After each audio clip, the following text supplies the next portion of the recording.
Bismillah, Assalamualaikum warahmatullahi wabarakatuh. Bismillah, alhamdulillah, la haula wala quwwata illa billah.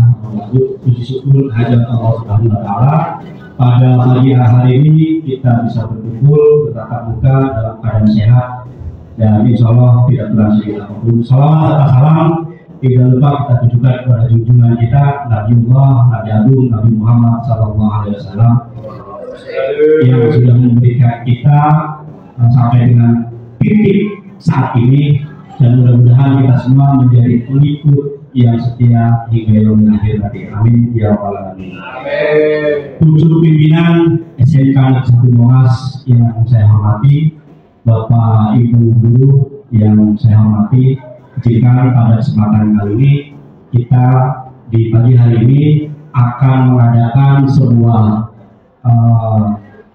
diskusi tentang aksi nyata yang akan kita lakukan untuk menghadapi atau untuk melakukan perubahan-perubahan di sekolah kita, tentunya untuk lebih baik lagi atau bagaimana sekolah kita menuju ke hal-hal yang lebih baik.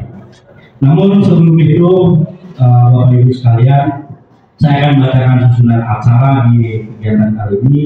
Yang pertama yaitu pembukaan, yang kedua sambutan dari Bapak Kepala Sekolah, yang ketiga penyajian materi, yang keempat tanya jawab, kelima refleksi, dan terakhir ditutup dengan penutup. Untuk mempersingkat acara ini, marilah kita buka acara ini dengan bacaan basmalah. Selanjutnya yaitu sambutan kepada pimpinan SMK Negeri 1 Monas, Bapak Kepala Sekolah, waktu dan tempat kami persilakan.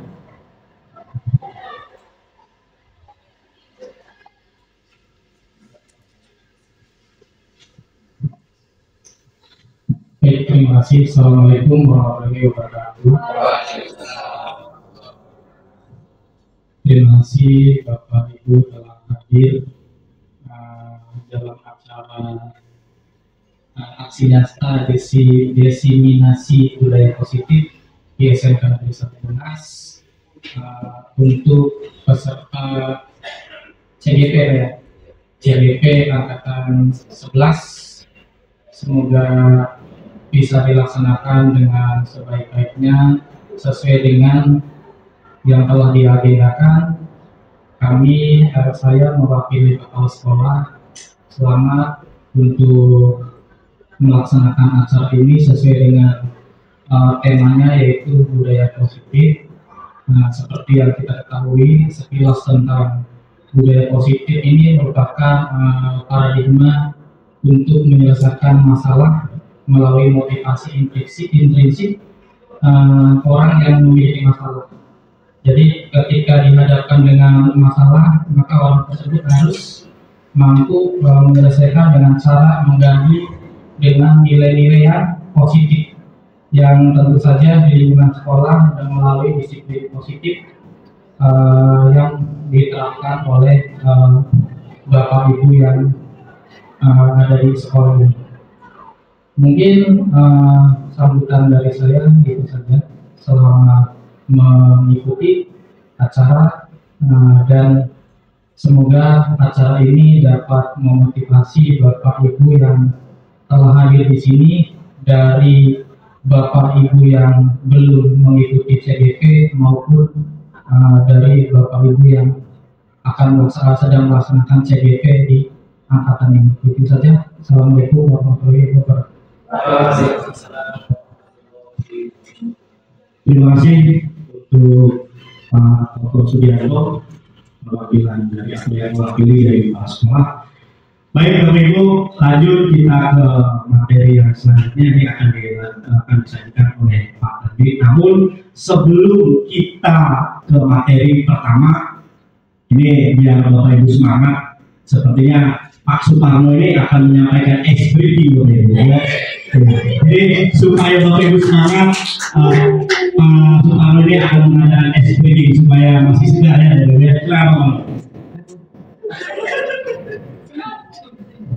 Oke, terima kasih Pak Iwan atas waktunya. Untuk menyemangatan pada pagi hari ini, alangkah baiknya kita melaksanakan sedikit untuk merefleksikan pikiran kita agar otak kita tetap fresh dan juga semangat.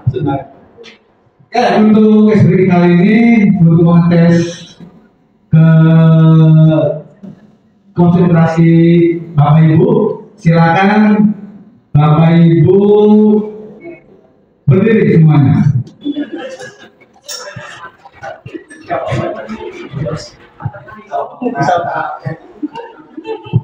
Setelah berdiri, lalu kemudian Bapak Ibu pikirkan gimana ke depan untuk menghadapi siswa-siswa kita yang mengalami kasus demi kasus, bagaimana pikirkan? Dimulai dari sekarang. Ya, selesai. Coba Pak pikiran malam apa yang sudah Bapak pikirkan selama tadi? Jadi kasus yang saya pikirkan itu banyak siswa yang kalah seperti itu.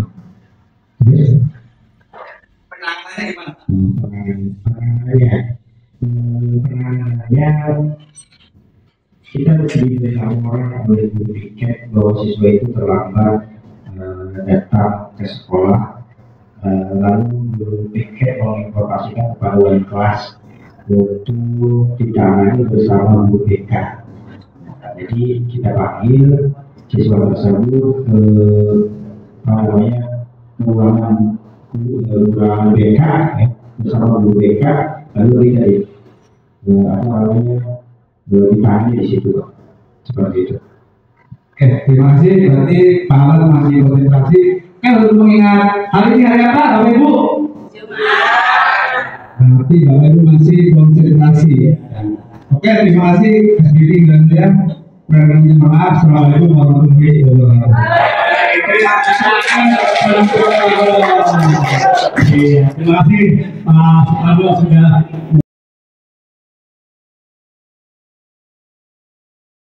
memberikan SPD.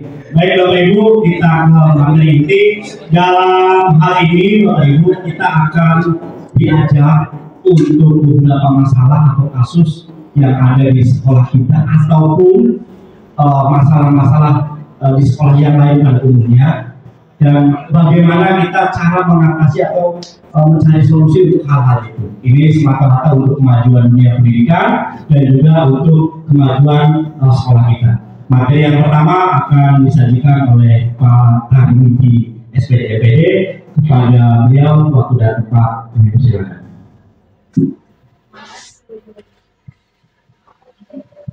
Oke, terima kasih atas pertanyaan dari Bapak Iwan Syahir SD DPD yang telah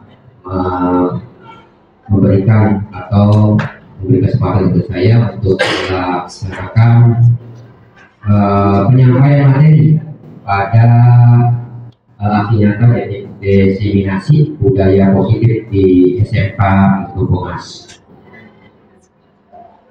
Pada kegiatan kali ini ada beberapa beberapa hal yang akan disampaikan. Sebelumnya saya akan memberikan beberapa materi terkait dengan diseminasi budaya positif di SMK Lubongas. Diawali dengan pemahaman kita bersama, perspektif kita bersama bahwa budaya positif ini bisa berjalan dengan baik apabila ada kerjasama dari seluruh warga SMK Lubongas, baik dari guru, baik dari pemangku kepentingan atau pimpinan, kemudian juga dari siswa dan stakeholder yang ada di SMK Lubongas. Mungkin tadi bisa dilihat di sini kita ini bertiga untuk calon guru bergerak itu angkatan 11. saya sendiri, kami di SPD SPD, kemudian juga ada rekan saya Bapak Iwan Sabir SD, dan yang selanjutnya yang ketiga itu adalah Pak Dede Miniman SD. Dan materi yang akan disampaikan mungkin Bapak Ibu di sini mungkin masih tadi ada kata diseminasi gitu ya, ada kata diseminasi, mungkin agak terasa aneh gitu kan, kurang familiar gitu kan dengan kata diseminasi gitu kan. Mungkin di sini kita akan mendiseminasi, kegiatan ini adalah diseminasi, yaitu penyebaran informasi kepada kelompok warga SMA Bungas tentang informasi yang positif, yang bermanfaat bagi kita semua, khususnya pada budaya positif di sekolah gitu. Nah, sini ada kesepakatan pada forum diseminasi pada kegiatan kali ini. Yang pertama adalah seluruh peserta memiliki kesempatan untuk berpendapat, dan yang kedua berpikiran terbuka dan saling menghormati. Yang ketiga adalah jika ada satu peserta berbicara, maka peserta lain mendengarkan. Kemudian berpendapat setelah dipersilakan, kemudian berpartisipasi penuh. Ya, jadi Bapak Ibu guru silakan nanti berpartisipasi penuh. Aktivitasnya itu dibutuhkan oleh kami di sini untuk mencapai tujuan pada diseminasi budaya positif yang kita akan sampaikan. Kemudian juga diikuti sesi diskusi dengan perasaan yang gembira. Jadi jangan perlu kan. Wah, ya kita jadi dilaksanakan dengan yang gembira. Itu untuk kesempatan forum diseminasi. Sepakat ya? Sepakat. Kemudian dari kegiatan yang pernah kita lakukan sampai dengan saat ini itu dari modul 1 gitu kan, dari 1 itu kita sudah di CGP angkatan 11 untuk pendidikan program pendidikan guru penggerak angkatan 11 tahun 2024. Kita sudah sampai dengan modul 1.4 di modul 1. Jadi ada dengan materi-materi itu tentang filosofi Mata tentang pendidikan, dan yang kedua di 1.2 itu tentang nilai-nilai dan peran guru penggerak. Kemudian di 1.3 itu tentang visi guru penggerak, dan yang untuk 1.4 itu tentang budaya positif. Nah, materi-materi ini terangkum terintegrasi ya, terangkum dan terintegrasi berkaitan gitu, antara materi yang satu dengan materi yang terakhir yang keempat itu kan di modul 1 itu. Nah, untuk materi yang akan saya sampaikan itu adalah terkait dengan disiplin positif dan kebutuhan manusia ya, manusia. Yang pertama ini adalah disebut memotivasi, yang kedua adalah perilaku manusia dari kelas, kemudian juga ada kebutuhan dasar manusia, posisi kontribusi, dan ketiga fungsi. Ini materi nanti yang akan disampaikan oleh saya dan rekan-rekan gitu. Nanti dalam penyampaian materi saya akan menyampaikan materi disiplin positif, perilaku manusia dan manusia ya. Ada dua, nanti setiap CEP itu akan menyampaikan 2 materi. Oke, di sini ada sebuah tampilan ya, tampilan ini seorang guru yang baik itu harus memiliki kemampuan dalam mewujudkan budaya positif di sekolah. Dan budaya positif tersebut dapat dijalankan dengan menerapkan konsep-konsep inti seperti yang tadi saya sebutkan. Biasanya itu positif motivasi, perilaku manusia, keyakinan sekolah atau kelas, kebutuhan dasar manusia, posisi kontrol institusi, dan segitiga institusi. Ini penanganan yang harus kita pahami dalam membudayakan budaya positif di sekolah. Lanjut.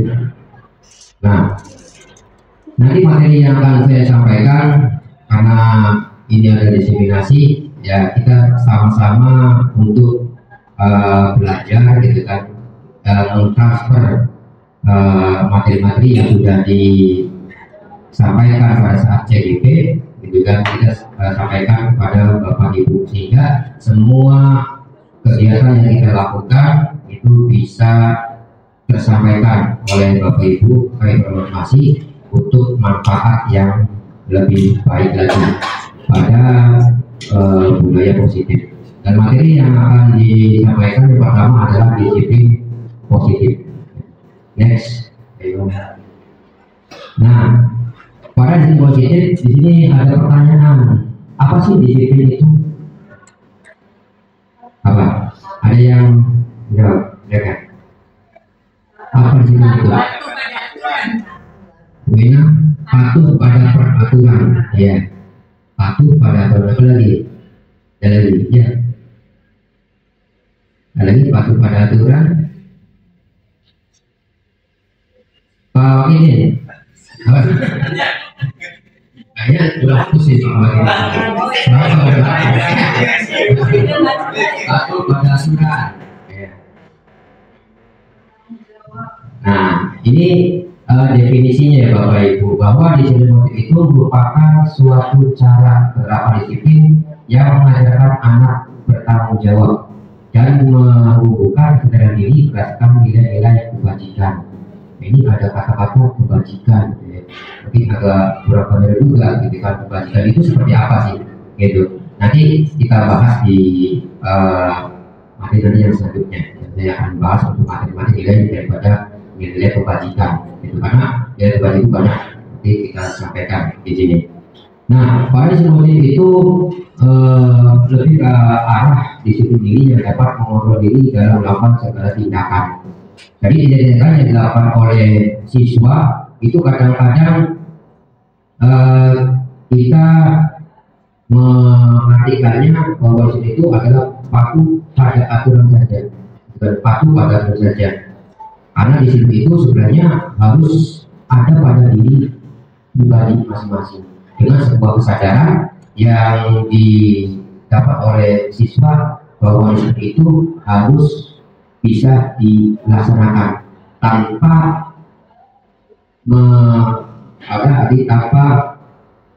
tanpa ada hukuman, ya, tanpa ada hukuman, dan kesadaran itu harus ditanamkan oleh siswa. Jadi kalau disiplin itu dilaksanakan dengan hukuman, gitu ya, dengan ada hukuman atau sanksi, maka itu kedepannya itu sebagai jangka panjang itu akan melakukan lagi. Misalkan contoh, pada saat anak itu terlambat, ya, anak itu terlambat, mungkin dari Bapak Ibu guru kadang-kadang itu masih ada, gitu ya, maksudnya yang sana keluar, gitu ya, di luar saja, gitu ya, jangan ikut pelajaran Bapak atau pelajaran Ibu, gitu ya. Nah, itu akan bisa menampakkan atau membekas pada diri psikologis.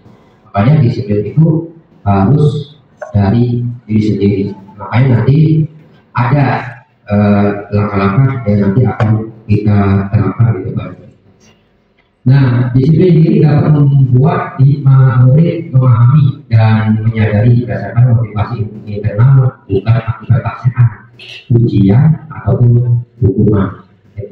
Jadi disiplin itu ya terdapat motivasi internal dari diri siswanya. Ya, kadang-kadang kita juga sebagai guru, ya, disiplinnya juga kurang, ya. Kemudian juga bukan akibat paksaan, jadi lebih lagi pada hukuman, gitu. Next. Nah, dari disiplin positif yang dilakukan oleh siswa, ya, itu semuanya mengarah kepada 6 karakter dalam profil pelajar Pancasila. Yang pertama itu siswa itu harus bertakwa kepada Tuhan Yang Maha Esa dan berakhlak mulia, mandiri, kebinekaan global, gotong royong, kreatif, dan bernalar kritis. Kalau kita lihat di sekolah kita, ya, karakter dari ke-6 karakter ini sudah ada atau belum? Sudah ada, ya. Mungkin tadi sudah ditampilkan di kegiatan yang sudah dilaksanakan oleh SMK Surungas gitu untuk siswanya.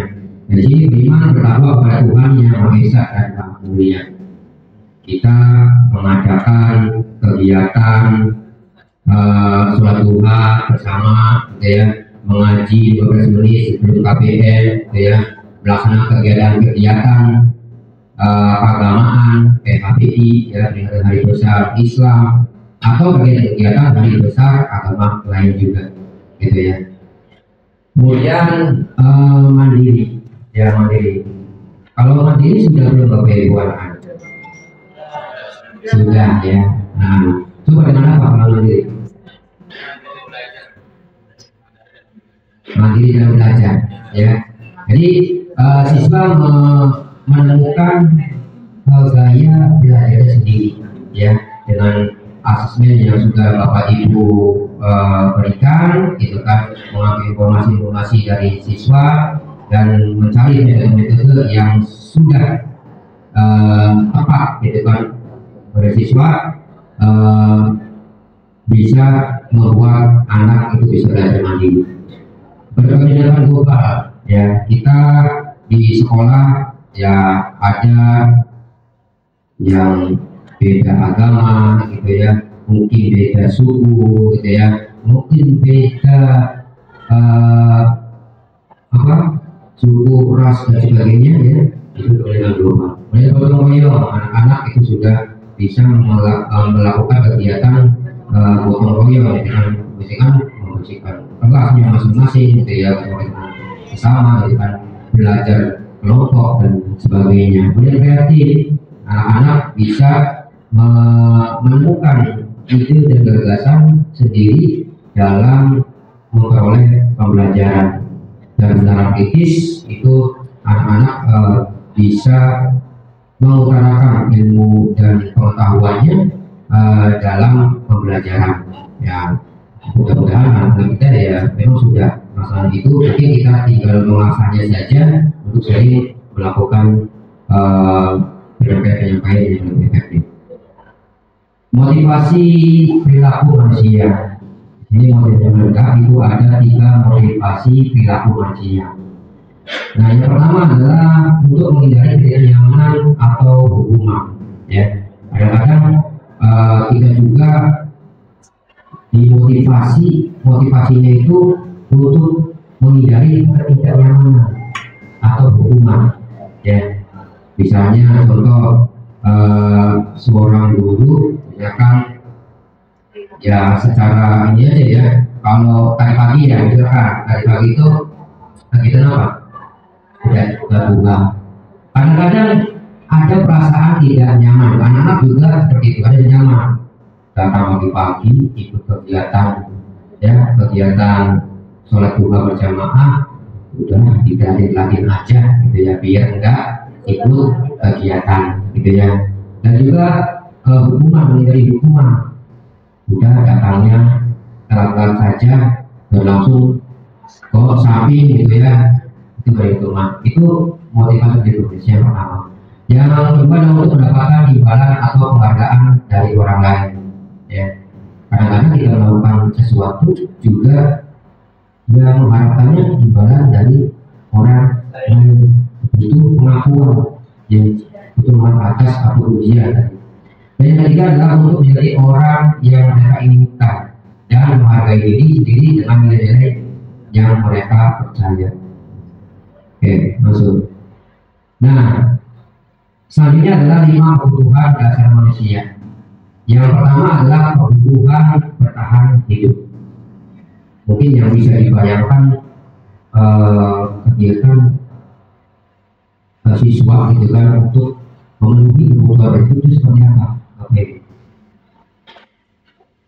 Nah, bisa kita kalau jam pertama ya, jam pertama itu kadang-kadang kita udah masuk, anak masih makan, ya sarapan. Nah, itu adalah kebutuhan bertahan itu, yang itu makan, masih makan, gitu ya.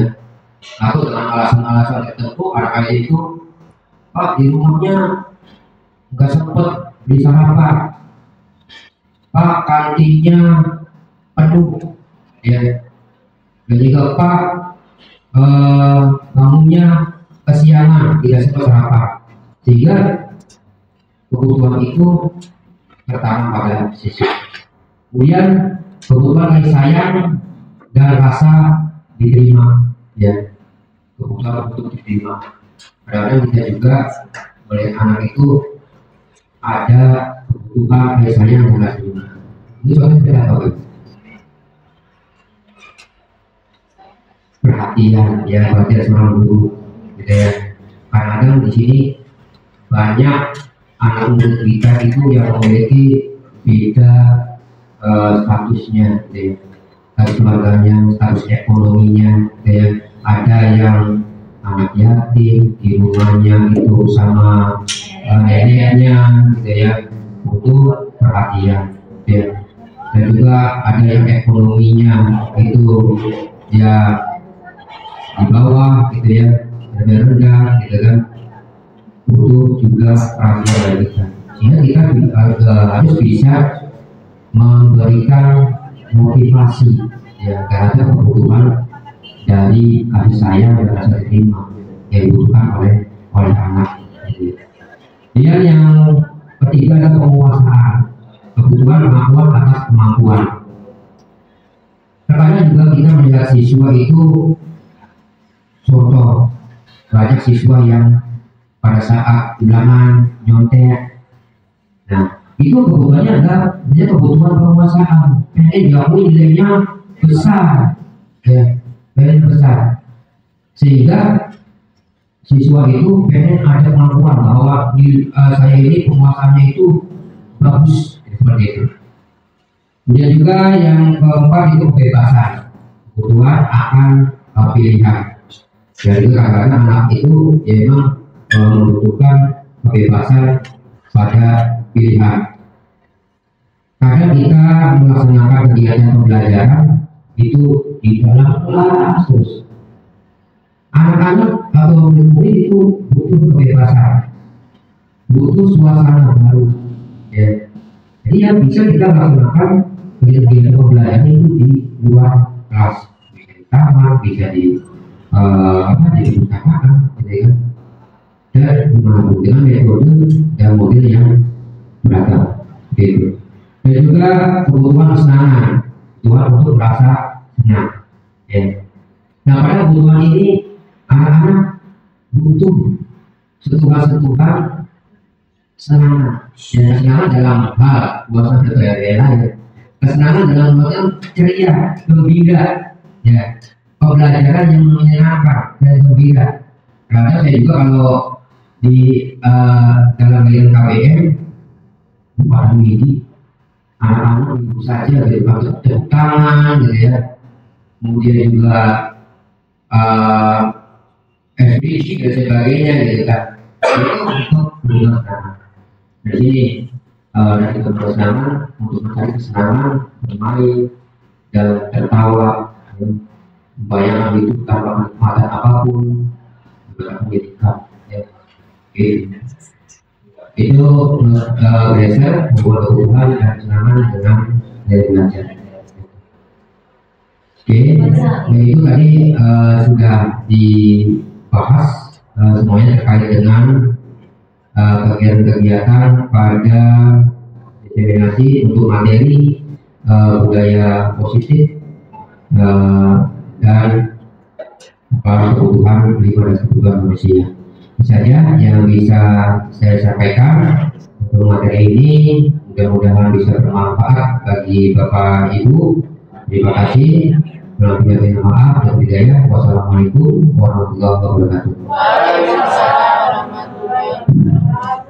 Baik Bapak Ibu, dilanjut dengan materi dari saya. Tapi sebelumnya Bapak Ibu minta keterangan dulu kepada diri.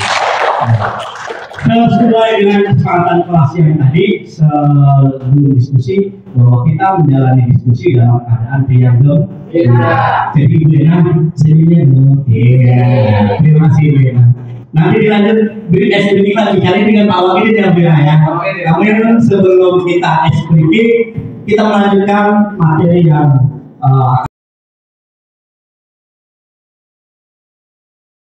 akan kita bahas. Ini keyakinan kelas restitusi dan 5 kontrol atau 5 posisi kontrol. Akan saya sampaikan materinya. Silakan Pak Mono. Lanjut juga.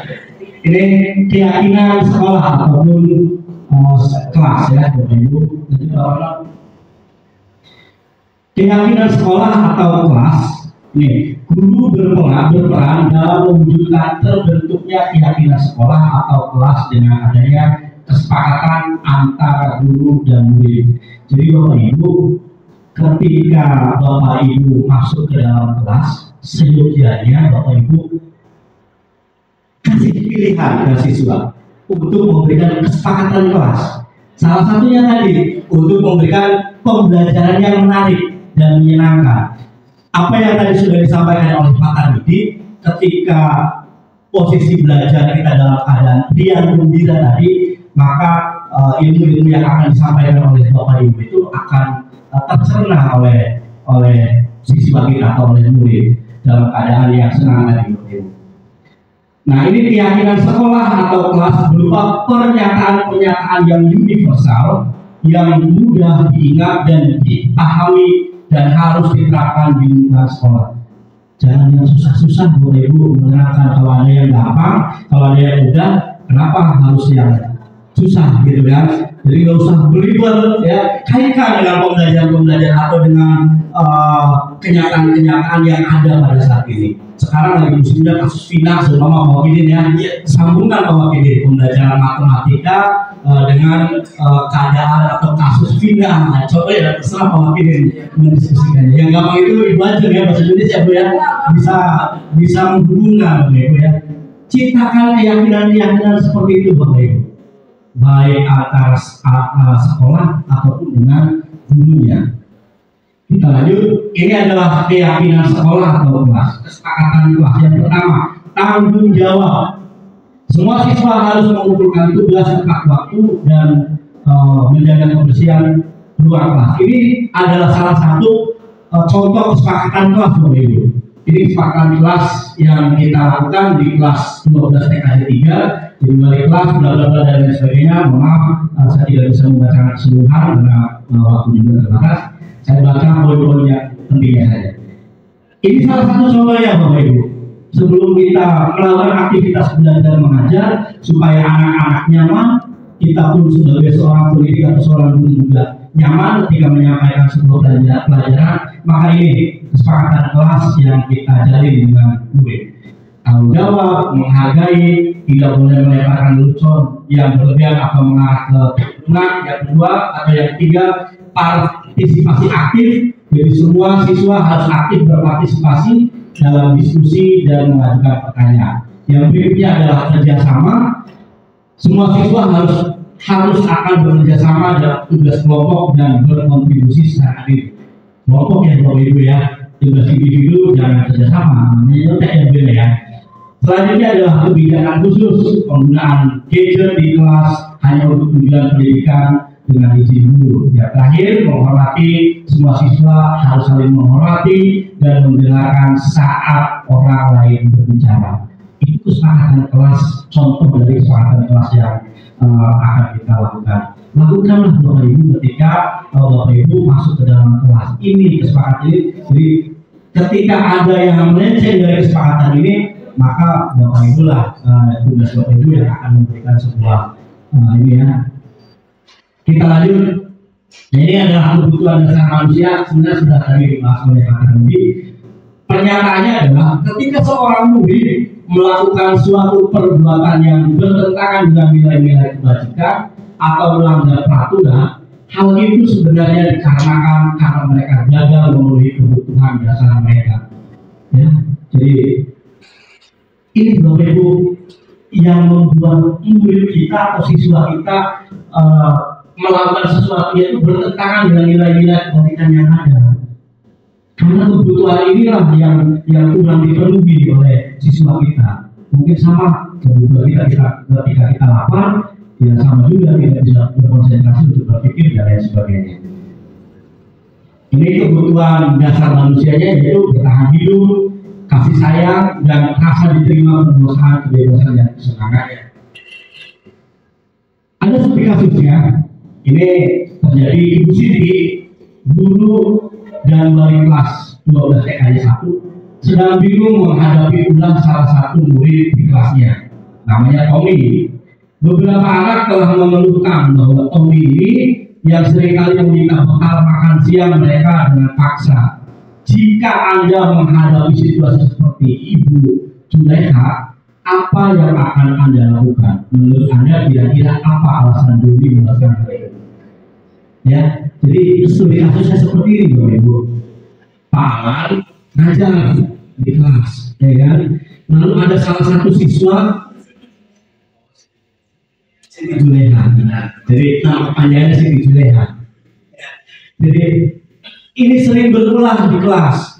Di sini dituliskan bahwa salah satu murid di kelasnya mengeluhkan Tommy yang seringkali meminta bekal. Jadi sering minta ke temannya bekal makan siang mereka dengan paksa Bapak Ibu. Lalu kira-kira Bapak Ibu apa yang Bapak Ibu akan lakukan ketika menemukan siswa atau murid yang seperti ini? Ibu Didi akan apa dulu ketika itu sebagai seorang guru menemukan kasus seperti ini? Atau Pak Wakil? Boleh. Iya, silakan Pak Wakil. Pakai mic Pak Wakil? Iya, tapi dengan senyum Pak. Iya. Oke, ya. Mungkin dari saya akan memanggil si Tommy. Namanya Tommy, anaknya itu, dan saya akan coba bertanya kenapa Tommy melakukan hal seperti itu. Terus juga mungkin kita akan cari sebuah solusi yang terbaik, yang masuk akal juga untuk supaya Tommy tidak melakukan hal seperti itu. Baik. Dan mungkin kasusnya nggak beda jauh dengan yang sudah disampaikan tadi. Mungkin ada beberapa hal dari Tommy yang tidak terpenuhi kebutuhan dasarnya. Betul. Yang sudah Bapak jelaskan tadi. Mungkin itu sih. Paling kita lihat kebutuhan apa saja yang tidak terpenuhi, yang harus terpenuhi, supaya Tommy tidak melakukan hal seperti itu. Hal yang serupa lagi. Baik, terima kasih Pak Wakil. Tepuk tangan dulu. Ya, Bapak Ibu, inilah fungsi dari kita belajar restitusi tadi yang kita pelajari segitiga restitusi tadi. Jadi tidak langsung atau tidak lantas menghukum. Kita tidak lantas menghukum. Tommy, kamu seperti itu ya. Tapi kita pahami dulu. Ya, kita pahami dulu. Kita tanya apa yang dikatakan Pak Wakil, bahwa Pak Wakil menyuruh si Tommy untuk menemui Pak Wakil, ditanya apa sih, kenapa sih, bagaimana sih, dan lain sebagainya. Itu ya, kurang lebih. Dan ini alasan Tommy ketika dilakukan pemanggilan. Karena dia lapar dan orang tuanya tidak membawakannya bekal makan siang, maka kebutuhan dasar yang sedang dipenuhi oleh Tommy adalah kebutuhan untuk bertahan hidup. Ya, tadi apa yang sudah dikatakan oleh Pak Wakil, salah satu penyebabnya adalah ini, salah satu kebutuhan hidupnya. Itu ya, Bapak Ibu. Lalu alasan Tommy yang kedua, karena dia merasa senang temannya jadi memperhatikan dia. Ketika temannya melaporkan tindakannya itu pada gurunya, dan gurunya memberitahu orang tuanya, sehingga orang tuanya jadi memperhatikan dia, maka kebutuhan dasar yang sedang dipenuhi Tommy adalah kebutuhan akan kasih sayang dan rasa yang diterima. Ini dari kebutuhan dasar tadi ya Bapak Ibu. Yang pertama tadi itu Tommy, dia kebutuhan dasar untuk bertahan hidup ya. Yang kedua ini kasih sayang Bapak Ibu, kebutuhan kasih sayang. Yang ketiga, alasannya karena temannya jadi takut dengan dia dan menuruti keinginannya, maka sebetulnya Tommy sedang berusaha memenuhi kebutuhan dasarnya akan kekuasaan. Jadi pengen dianggap punya si Tommy ini. Mau saya ini, nah seperti itu ya. Lalu yang keempat, karena dia merasa bosan dengan bekal makanan yang dibawakan ibunya dari rumah, karena ibunya selalu membawakan bekal yang sama. Oleh karena itu, dia ingin mencoba makanan teman-temannya yang beraneka ragam. Karena Tommy sedang berusaha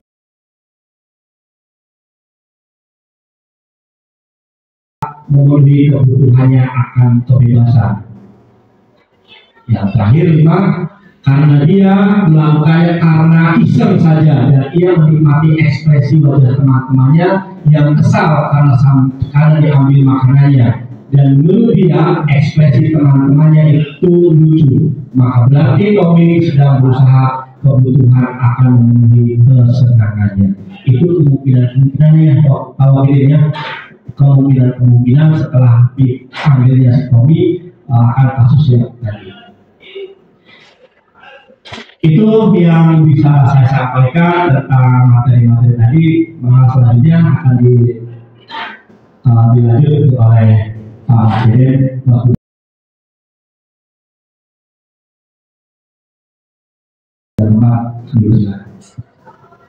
Terima kasih Pak Iwan atas waktunya.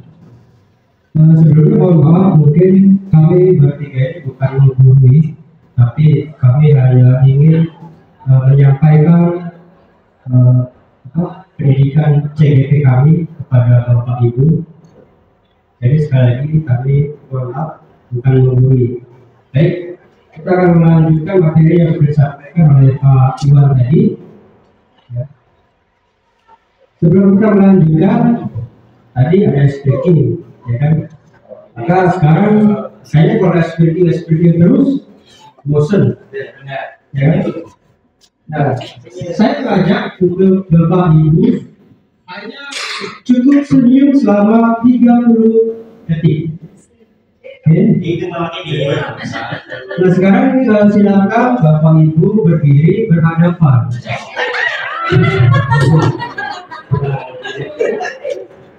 Kalau gini siap dari itu ya. 30 detik. Kita senyum.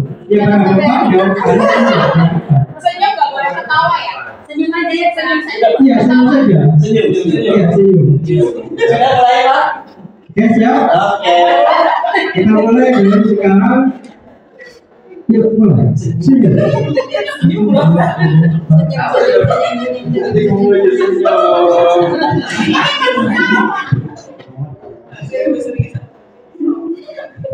Wih dulu, Pak. Oke, terima kasih. Tadi saya udah mulai merasa jenuh gitu kan. Makanya kita harus refresh lagi supaya nanti materi yang saya sampaikan bisa terserap. Baik, kita akan mulai. Saya akan membahas tentang posisi kontrol restitusi. Nah, di sini ada 5 posisi kontrol restitusi. Yang pertama itu adalah guru sebagai penghukum. Yang kedua, guru sebagai pembuat merasa bersalah. Pembuat merasa bersalah. Yang ketiga adalah guru sebagai teman. Selanjutnya adalah guru sebagai pemantau. Dan yang terakhir adalah guru sebagai manajer. Seperti yang telah kita tahu bahwa tadi kasus-kasus sudah disampaikan oleh Pak Iwan. Nah, kita sebagai guru, kita itu di posisi mana sih saat menghadapi kasus-kasus yang tadi yang sempat Bapak Iwan sampaikan? Kira-kira di mana? Apakah guru itu sebagai penghukum? Apakah guru itu sebagai membuat merasa bersalah, atau guru sebagai teman, atau guru sebagai pemantau, dan guru sebagai manajer? Kita harus tahu posisi mana kita sebagai guru. Nah di sini lebih detail. ya, jadi ada yang tadi 5 posisi kontrol. Ya. Yang pertama itu adalah hukum, terus pembuat rasa bersalah, lemah, atau manajer. Di sini sudah ada contoh kasusnya. Sebagai penghukum adalah menghardik, menyakiti, dan menyindir. Ya. Terus pembuat rasa bersalah contohnya adalah berperawat dan mengatakan seharusnya ibu kecewa atau bapak kecewa. Nah, sebagai teman itu membuat alasan untuk muridnya. Sebagai pemantau yang itu adalah begitu dan mungkin. Dan sebagai manajer adalah mengajukan pertanyaan. Nah, contohnya adalah di sini. Guru berkata, kalau kamu tidak melakukan ya, awas yang merasakan. Itu adalah sebagai penghukum.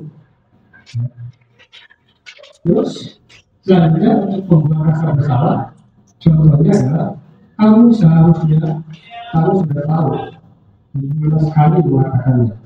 Itu stres, itu pembuat rasa bersalah. Terus sebagai teman, ayolah lakukan begitu. Masa kamu tidak mau, atau kamu tidak mau? Jika tidak dilakukan lagi, itu adalah sebagai teman. Selanjutnya sebagai pemantau, contohnya adalah menyesuaikan diri bila diawasi, itu adalah sebagai pemantau. Terus sebagai manajer adalah mengeluarkan pribadi. Dan mesti banyak lagi contoh-contohnya.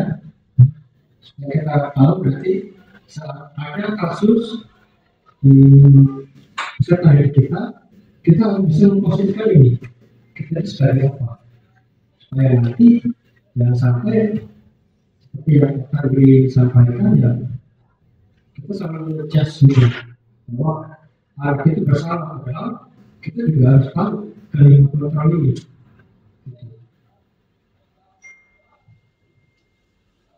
Nah, di sini adalah posisi kontrol restitusi. Di antara 5 posisi kontrol tersebut, baiknya seorang guru menggunakan posisi kontrol sebagai manajer. Sebagai manajer, guru dapat membuat sesuatu bersama murid, mempersiapkan guru bertanggung jawab dan mendukung murid agar dapat menemukan solusi. Selain itu, posisi manajer mengacu pada situasi yang dapat menjadikan guru sebagai manajer bagi dirinya sendiri sehingga dapat tercipta identitas positif pada diri dan murid. Nah, selanjutnya adalah materi tentang segitiga restitusi. Di sini ada tahapan dalam segitiga restitusi.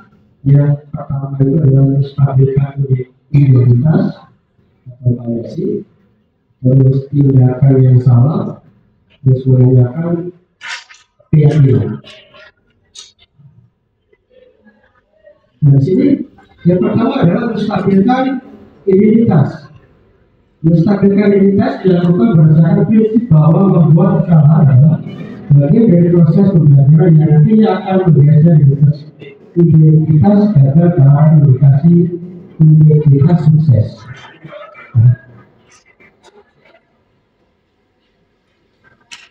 Menstabilkan identitas. Berbuat salah itu hal yang manusiawi, tidak ada manusia yang sempurna. Kita pasti bisa menyelesaikan permasalahan ini. Bapak Ibu tidak tertarik untuk mencari tahu siapa yang benar, siapa yang salah. Bapak Ibu lebih tertarik untuk menyelesaikan masalah. Kalau kamu menyalahkan diri sendiri, terus apa yang harus bersikap melakukan diri sendiri. Nah, selanjutnya adalah validasi tindakan yang salah. Validasi tindakan salah dilakukan berdasarkan prinsip bahwa perilaku berupaya menuju suatu tujuan tertentu sehingga bentuk dari orang tua atau bentuk orang tua simulasi respons. menjadi pelaku serta lebih berani mengalami berupa murid atau anak. Mau validasi tindakan salah.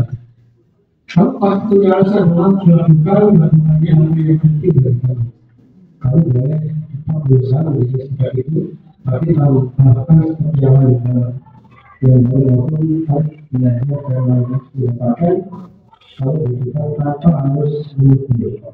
Jadi sebenarnya ini contohnya ya, contoh tindakannya. Nanti adalah menanyakan keyakinan. Menanyakan keyakinan dilakukan dengan memberikan pertanyaan-pertanyaan termasuk akan murid atau anak untuk menunjukkan motivasi secara intensif sehingga mampu menaikkan keyakinan dan tindakan yang salah. Ini contohnya. Maka mulai percaya di sekolah kita, mulai apa yang telah kita sepakati, kelas yang diri seperti apa, kamu ingin jadi anak seperti apa yang kamu merasakan. Kita tahu itu, kamu menjadi orang yang seperti apa, itu juga contoh untuk menanyakan keyakinan. Saya rasa itu materi saya.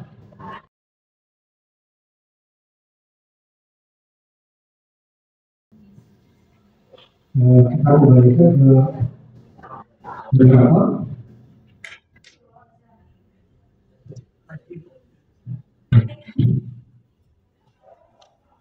sebenarnya ada contohnya. Jadi Bapak Ibu nanti membuat simulasi di mana menerapkan segitiga restitusi. Tapi karena waktu juga sangat terbatas, atau mau dicoba membuat simulasi contoh kasus saja. Misalkan seperti ini, tadi Pak Wakil mau menanyakan. Jadi begini Pak,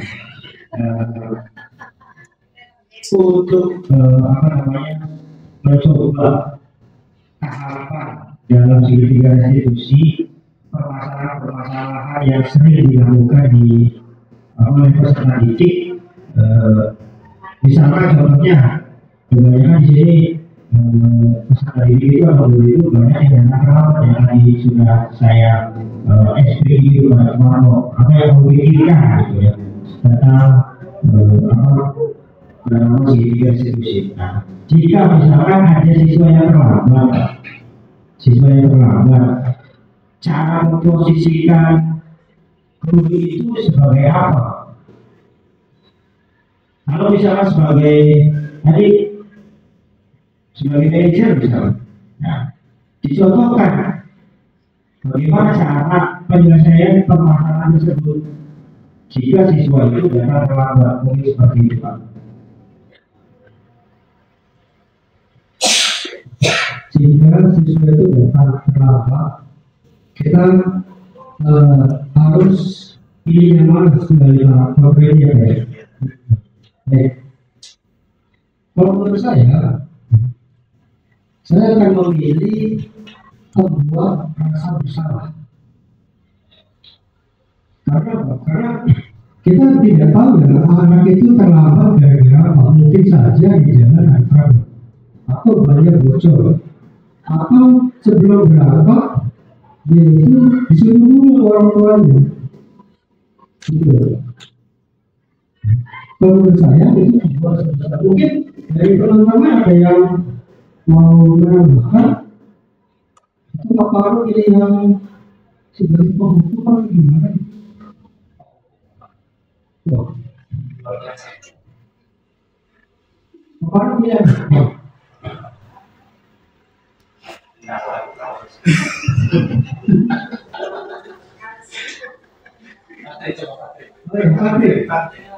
Sebagai perwakilan mahasiswa. Kalau menurut saya, kalau siswanya kita terlambat, itu mungkin lebih pemantau dulu. karena kita melihat dulu anak itu terlambatnya karena apa. Jadi kalau kita sebagai pembuat rasa bersalah itu kayaknya sangat-sangat langsung ke anaknya bahwa kamu itu salah, udah terlambat. Kan tadi Bapak bilang kita nggak tahu bahwa anak itu ada trouble kan, atau disuruh orang tuanya dulu atau bagaimana. Ya, lebih baik kita sebagai pemantau aja dulu. Ini, begitu Pak. Terima kasih.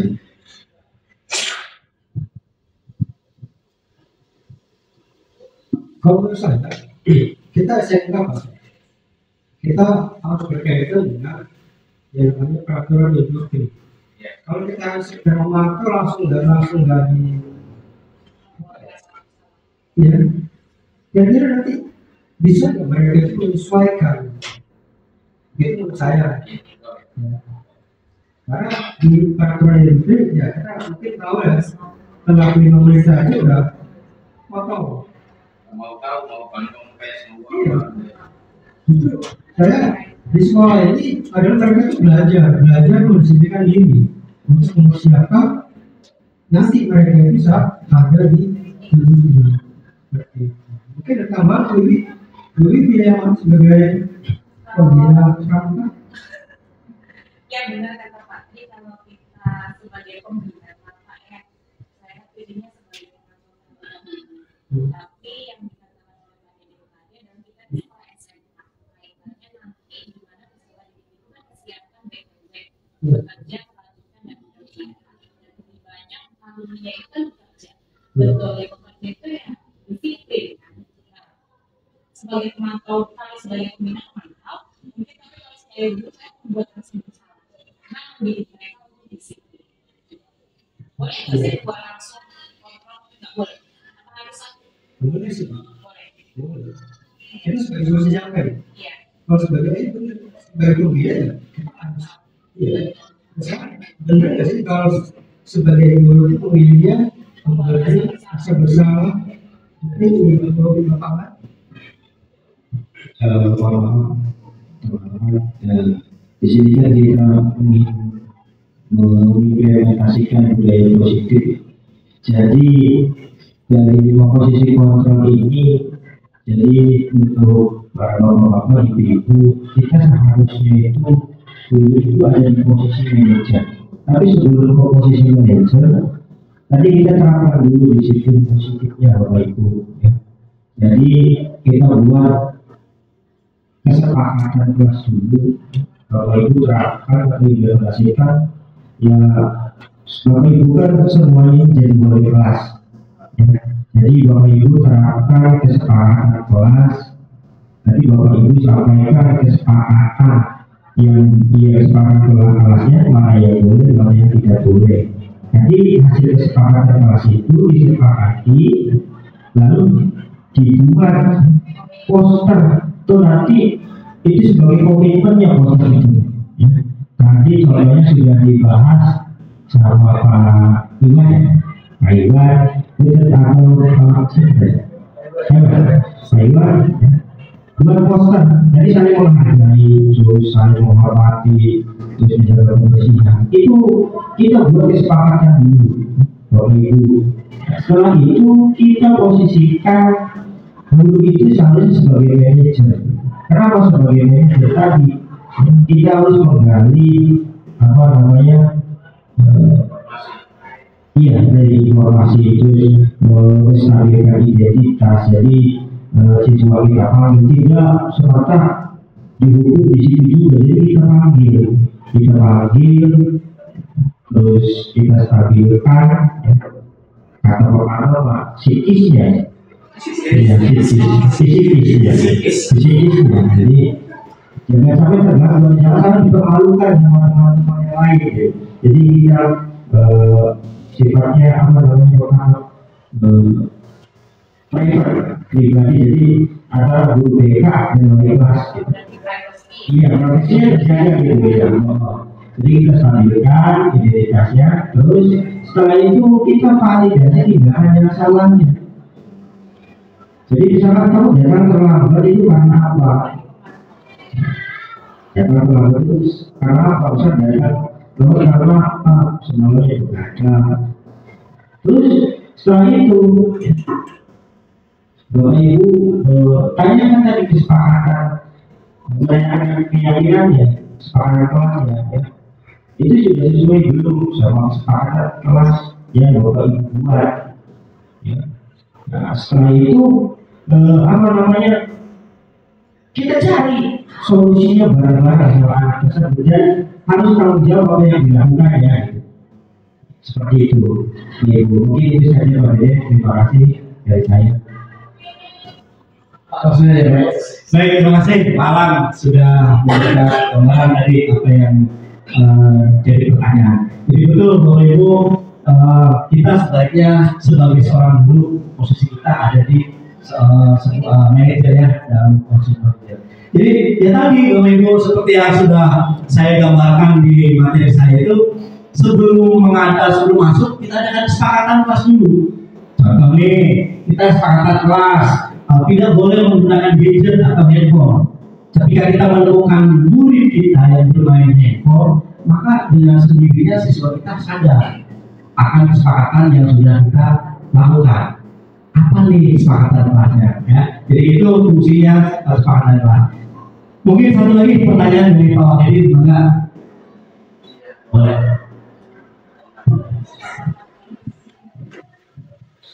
Oke, assalamualaikum warahmatullahi wabarakatuh. Waalaikumsalam. Mungkin yang saya ingin tanyakan boleh slide yang apa namanya?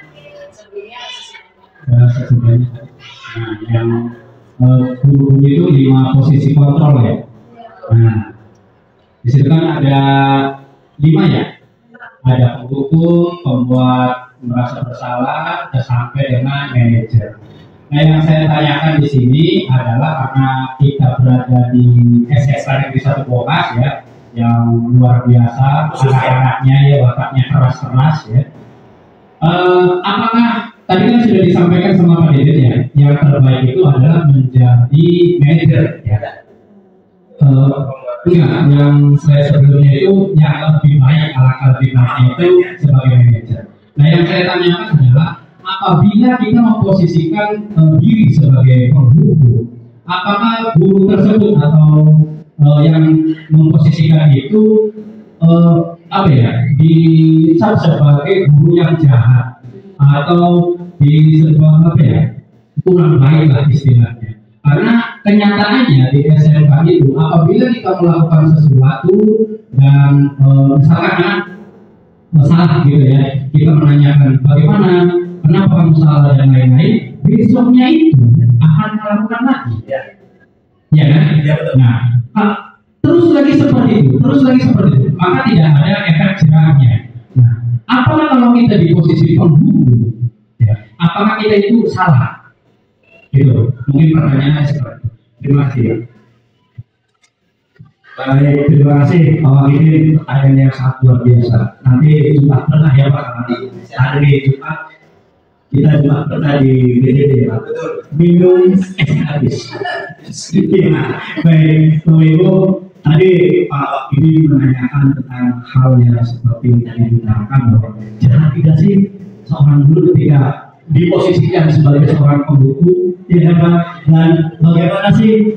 Karena seharusnya yang lebih baik itu kita sebagai seorang manajer untuk ukuran SMK yang sudah anak-anaknya dewasa, sudah ya Bapak Ibu, mindset anak SMK itu bagaimana lah ya. Kalau zaman dulu sering tahulah ya benar anak SMK itu baiknya kita berimbang Bapak Ibu.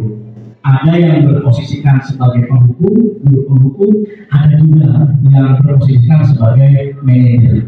Tapi tidak lepas kontrol Bapak Ibu. Sebagai hukum juga harus ada sebenarnya guru yang seperti itu. Tidak dipersalahkan Pak Wakil. Hanya lebih tepatnya kita sebagai guru itu ketika kita berposisikan atau di posisi sebagai seorang manajer.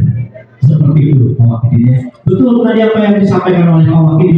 Jadi ketika satu kasus itu akan diulang dan diulang lagi, maka ya ini harus ada dan akan ada dan untuk ada ya guru yang sebagai seorang penghukum. ya harus berimbang. Ya pasti ya Pak ya gitu. Baik teman-teman, saya pikir cukup ya karena waktunya sudah lalu siang ini saatnya makan siang Bapak Ibu. Iya, BDB-nya takut tutup karena cuma berkah itu gue sampai jam 12 ya, jam 2. Cukup ya Bapak Ibu ya pertanyaannya ya. Iya, itu saja yang bisa kami sampaikan Bapak Ibu.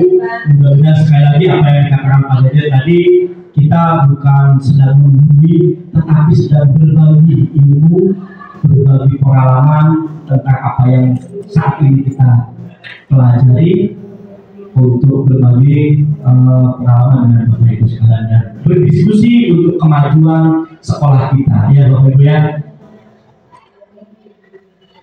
Ada yang disampaikan mungkin dari Pak Tarmidi. Untuk mengakhiri tentu kita apa yang sudah didapatkan oleh kita pada pertemuan kali ini, di akhir tentu kita mendapatkan sebuah rangkuman. Nah, kira-kira refleksi apa yang didapatkan oleh Bapak Ibu dari materi yang sudah kita sampaikan. Bu Didi, barangkali yang baik, terima kasih.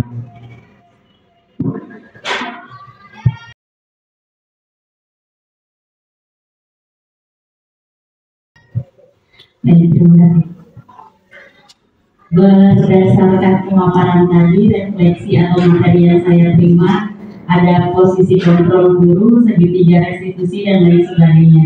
Sebenarnya kelima posisi kontrol guru itu bisa dilaksanakan tergantung dengan kondisi yang ada di sekolah kita seperti apa. Ketika baiknya sebagai pemantau, tetapi ketika kita melakukan posisi sebagai pemantau tetapi tidak berhasil, turunlah ke manajer. Nah, sebagai manajer tidak berhasil, turun ke tahap yang bawahnya, dan paling akhir nanti itu akan ada sebagai penghubung. Terima kasih. ya itu terima kasih Ibu Didi atas refleksi yang sudah disampaikan. Bapak Ibu sekali lagi kami ucapkan terima kasih. Sebagai penutup, marilah kita menutup kegiatan kita pada kali ini dengan bacaan hamdalah. Akhirul kata, billahi taufiq wal hidayah. Assalamualaikum warahmatullahi wabarakatuh.